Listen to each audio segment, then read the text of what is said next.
హిందూ సాంప్రదాయాలలో గోవును పూజించడం ఓ ఆచారం. గోవులో సకల దేవతలు కొలువై ఉంటారు.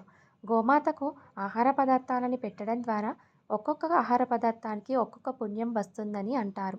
ప్రత్యేకంగా దీపావళి నాడు గోమాతకు పూజ చేసి నైవేద్యం సమర్పించడం వల్ల వారికే కాక వారి తర్వాతి తరాలకు కూడా రక్షిస్తూ ఉంటానని సాక్షాత్తు శ్రీ మహావిష్ణువు చెప్పినట్టు పురాణాలలో చెప్పబడింది.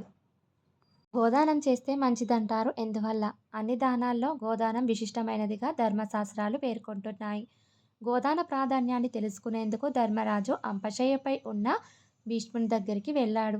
గోదాన విశిష్టతను తెలపమని కోరడంతో గాంగేయుడు ఒక పురాణ వృత్తాంతాన్ని వివరించాడు. దీని ద్వారా గోదానం ఎంత గొప్పదో తెలుసుకోవచ్చు. కొన్ని యుగాలకు పూర్వం ఔద్దాలకి అనే మహర్షి ఉండేవాడు. నిత్యం యజ్ఞజపాదులను నిర్వహించేవాడు. ఒకనాడు తన కుమారుడైన నాచికేతుణ్ణి పిలిచి నదీ తీరంలో ఉన్న సమిధలు దర్భలు తీసుకురమ్మని ఆదేశించాడు. నదీ తీరానికి వెళ్ళిన నాచికేతుడికి అవి కనిపించలేదు. నది పొంగడంతో అవి నది గర్భంలో కలిసిపోయాయి. తండ్రి దగ్గరకు వెళ్ళి విషయాన్ని చెప్పాడు. అప్పటికే ఆకలితో ఉన్న మహర్షి యజ్ఞకార్యాన్ని పూర్తి చేయాలన్న నిశ్చయంతో ఉన్నాడు. ఇంతలో కుమారుడు ఈ విషయాన్ని వెల్లడించడంతో పట్టరాని కోపంతో నాచికేతుణ్ణి నరకానికి వెళ్ళు అని శపించాడు. తండ్రి ఆజ్ఞను పాటిస్తున్నానని నాచికేతుడు కూలిపోయాడు. వెంటనే అతని ప్రాణాలు నరకానికి వెళ్ళిపోయాయి. తన తొందరపాటును తెలుసుకున్న ఔద్దాలకి ఆ రాత్రంతా రోదించాడు. సూర్యోదయ సమయానికి నాచికేతుడి ప్రాణం తిరిగి వచ్చింది. పట్టరాని ఆనందంతో కుమారుడిని కౌగిలించుకున్నాడు. రాత్రి ఏ ఏ లోకాలకు వెళ్ళింది వెల్లడించమని అన్నాడు. నాచికేతుడు ఆత్మనరకం చేరుకునేసరికి అక్కడ యమధర్మరాజు స్వాగతం పలికాడు. రౌద్దాలకి మహర్షి నరకానికి వెళ్ళమని శాపం పెట్టాడే కానీ చచ్చిపోమ్మని శాపం ఇవ్వలేదు కదా. కనుక నాచికేతుణ్ణి అతిథిగా పరిగణిస్తూ యమధర్మరాజు చెప్పినట్టు నాచికేతుడు తెలిపాడు. అనంతరం నాచికేతుడికి అతిథి మర్యాదలు చేశాడు.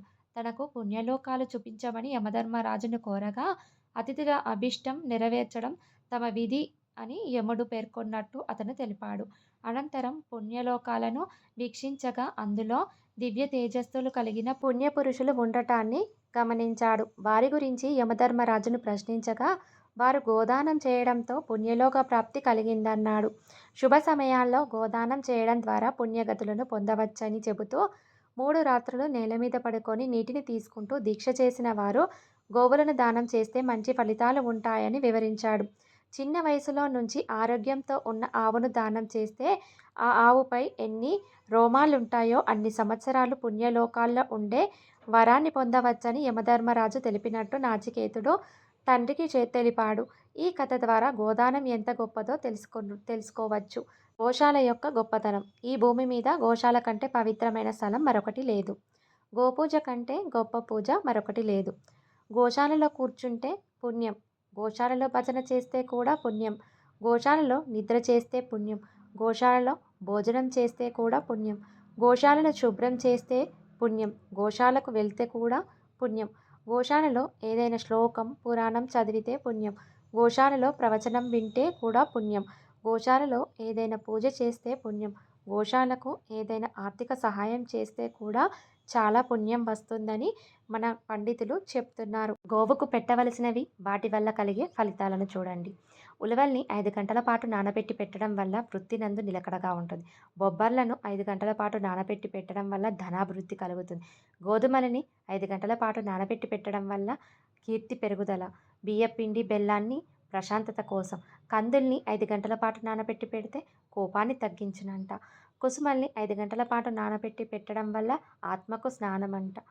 శనిగల్ని 5 గంటల పాటు నానబెట్టి పెట్టడం వల్ల ఆధ్యాత్మిక చింతన వస్తుంది. బెల్లం రాగిపిండిని 5 గంటల పాటు నానబెట్టి పెట్టడం వల్ల దారిద్ర్యం తొలగుతుందంట. పెసలను 5 గంటల పాటు నానబెట్టి పెట్టడం వల్ల విద్యాభివృద్ధి చెందుతుందంట. బంగాళదుంపల్ని ఉడికించి పెట్టడం వల్ల నరఘోష నివారణ జరుగుతుందంట. క్యారెట్లను వ్యాపార వృద్ధి కోసం. బీట్రూట్లు పెట్టడం వల్ల ఐశ్వర్య ప్రాప్తి. పాలకూర వల్ల కూడా ఐశ్వర్య ప్రాప్తి. దోసకాయలు పెట్టడం వల్ల శత్రు నివారణ. టమాటాలని పెట్టడం వలన వివాహ ప్రాప్తి. వంకాయలను పెట్టడం వలన సంతాన ప్రాప్తి. అరటి పండ్లు పెట్టడం వలన ఉన్నత పదవిని. బెండకాయలను పెట్టడం వల్ల మనోధైర్యాన్ని. దొండకాయలు పెట్టడం వల్ల మానసిక ప్రశాంతతను. కందిపప్పును 5 గంటల పాటు నానబెట్టి పెట్టడం వల్ల రుణ విముక్తి చెందుతుంది. మినప్పప్పుని 5 గంటల పాటు నానబెట్టి పెట్టడం వల్ల ఆరోగ్య ప్రాప్తి కలుగుతుందంట. ఈ విధంగా వీటన్నిటిని నానబెట్టి పెట్టడం వల్ల కలిగే ఫలితాలను గురించి తెలుసుకున్నారు కదా! అలాగే గోదానం చేయడం వల్ల కలిగే లాభాలేంటి? గోశాల యొక్క ప్రాధాన్యత ఏంటి? వాటి గురించి కూడా ఈ వీడియోలో పూర్తిగా తెలుసుకున్నారు కదా! ఈ వీడియో కనుక మీకు నచ్చినట్టయితే తప్పకుండా లైక్ చేసి, షేర్ చేసి, సబ్స్క్రైబ్ చేయడం మాత్రం అస్సలు మర్చిపోవద్దు. Thanks for watching.